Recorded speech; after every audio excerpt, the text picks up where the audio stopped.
जय श्री कृष्ण।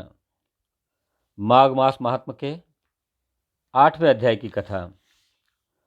यमदूत बोला कि हे वैश्य, तुमने उत्तम प्रश्न पूछा है। तुम इस समय पाप रहित होकर दूसरे की सेवा में तत्पर होते हुए भी प्रेम पूर्वक तुमसे तथा यथा बुद्धि कहता हूँ, सुनो। सब अवस्थाओं में कर्म, मन और वाणी से जो सदैव दूसरों को दुख नहीं देते हैं, वे यमलोक में नहीं जाते। प्राणियों की हिंसा करने वाले मनुष्य वेद, दान, तप और यज्ञ से भी किसी प्रकार उत्तम गति को प्राप्त नहीं होते हैं।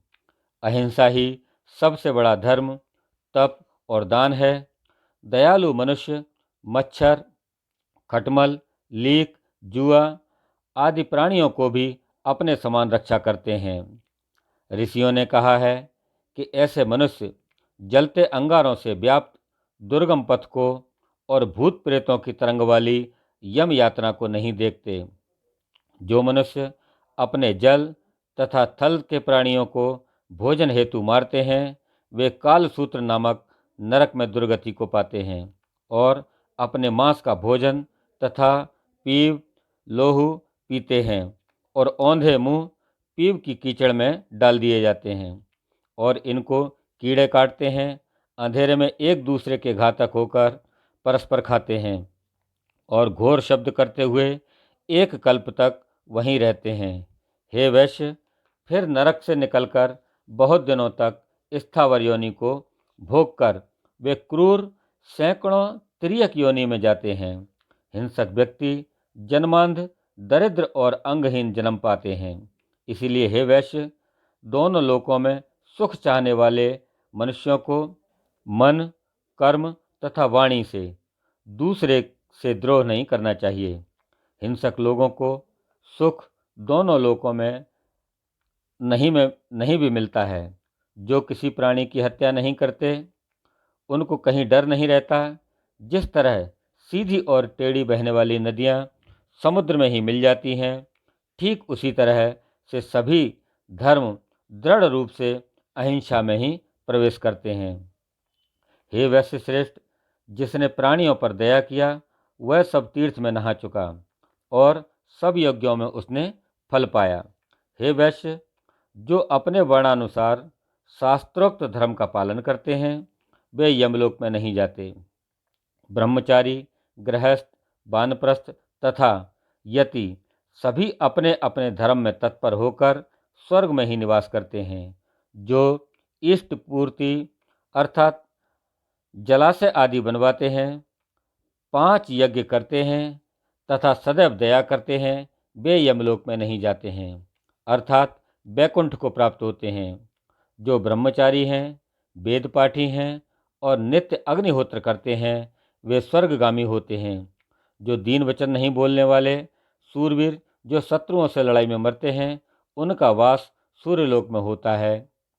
हे वैश्य, लूले, लंगड़े, बाल, वृद्ध, अनाथ, शरणार्थी, ब्राह्मण तथा गरीबों का पालन पोषण करने वाले स्वर्ग में सदा आनंद पाते हैं। कीचड़ में पड़ी गाय को तथा ऋषि ब्राह्मण का कल्याण करने वाले, गाय को चारा देकर सेवा करने वाले, बैल की पीठ पर नहीं चढ़ने वाले वैकुंठवासी होते हैं। जो मनुष्य बावली, कुआं, तालाब, प्याऊ आदि लगवाते हैं, जिनमें जल और स्थल में चलने वाले की इच्छा पूर्वक जल पीते हैं, जिससे उनका असीमित धर्म बढ़ता है और वे बिना यमलोक को देखे अक्षय स्वर्ग को पाते हैं। पीपल, नीम, बरगद, कैथ, बेल के एक एक, आंवले के 3-3 तथा आम के 5 पेड़ जो लगाते हैं, उनको नरक नहीं मिलता है। 5 वृक्ष लगाने से अच्छा 10 मंजिल का घर नहीं है, क्योंकि पत्ते, फूल, फल और मूल से पितरों का भली भांति तर्पण होता है। मार्ग में घनी छाया वाले लगाए हुए वृक्ष अग्निहोत्र स्त्री तथा पुत्र से भी विशेष फल देने वाले होते हैं। जो मनुष्य वृक्ष लगाता है, वही दानी तथा सदैव आनंद करने वाला होता है। अच्छी छाया वाले फल तथा फूलों से युक्त मार्ग में लगाए हुए वृक्षों को जो मूर्ख काटते हैं, वे चिरकाल के लिए नरक में निवास करते हैं। हे वैश्य, जिस घर में तुलसी का वृक्ष रहता है वह घर तीर्थ के समान है, वहाँ यमदूत निवास नहीं करते हैं। तुलसी बोने वालों के पितृ उसकी सुगंध से देवलोक में उतने ही 1000 वर्ष रहते हैं जितने बीज और दल इनमें होते हैं। नर्मदा तथा गंगा में स्नान तथा तुलसी दल का स्पर्श, यह तीनों बराबर हैं। तुलसी की सेवा करने से वाणी, मन तथा शरीर से किए पाप नष्ट हो जाते हैं। हे वैश्यवर, हर एक पक्ष में द्वादशी के दिन ब्रह्मा आदि भी तुलसी की पूजा करते हैं। रत्न, सोना, फूल तथा मोती के हार के दान से 16वां गुना तुलसी पत्र का दान है। जो पुण्य 1000 आम तथा 100 पीपल के बोने से होता है, वह पुण्य तुलसी के केवल एक वृक्ष लगाने से होता है। जो तुलसी की मंजरी से हरि की पूजा करता है, वह पुनः गर्भ में नहीं आता है। हे वैश्य, जो मनुष्य रेवा नदी में पैदा हुए शिवलिंग की तथा स्फटिक रत्न के पत्थर के कहीं तीर्थ में, पर्वत पर या वन में रखी हुई शिवलिंग की पूजा करते हैं, जो सदैव ओम नमः शिवाय इस मंत्र का जप करते हैं, अथवा प्रसंग से, सठता, अभिमान या लोभ से जो महादेव जी की सेवा करते हैं, वे यमराज का दर्शन नहीं करते। शिव जी के भक्त शिव जी की पूजा में लीन होकर शिवलोक में 14 इंद्र के बराबर आनंद करते हैं। हे वैश्य, शिव पूजन के तुल्य, पुण्य देने वाला, सब पापों को नष्ट करने वाला तथा सब कीर्तियों को देने वाला 3 लोक में कोई दूसरा कर्म नहीं है। जो शिव भक्त जनार्दन भगवान से बैर करते हैं, वे निस्संदेह चिरकाल तक नरक भोगते हैं। दान, अन्न, फल, जल तथा शिव निर्माल्य को भी ग्रहण न करें, उसका उल्लंघन न करें, परंतु इन सबको कुएं में फेंक दें। जो मनुष्य मक्खी के पैर के समान भी शिव निर्माल्य लेता है, वह कल्पांतर तक नरक में पड़ा रहता है। जो तृण, काष्ठ या ऊपर का ब्रह्मा, विष्णु अथवा महेश का मंदिर या मठ बनवाते हैं, वे मनुष्य इन देवताओं के लोक में बहुत समय तक निवास करते हैं। हे वैश्य, जो लोग धर्मशाला, गौशाला, सन्यासियों, ब्राह्मणों के लिए घर तथा गरीब दुखियों के लिए कुटी बनवाते हैं, वे लोग इंद्र के भवन में वास करते हैं। इन स्थानों के जीर्णोद्धार से दूना फल प्राप्त होता है।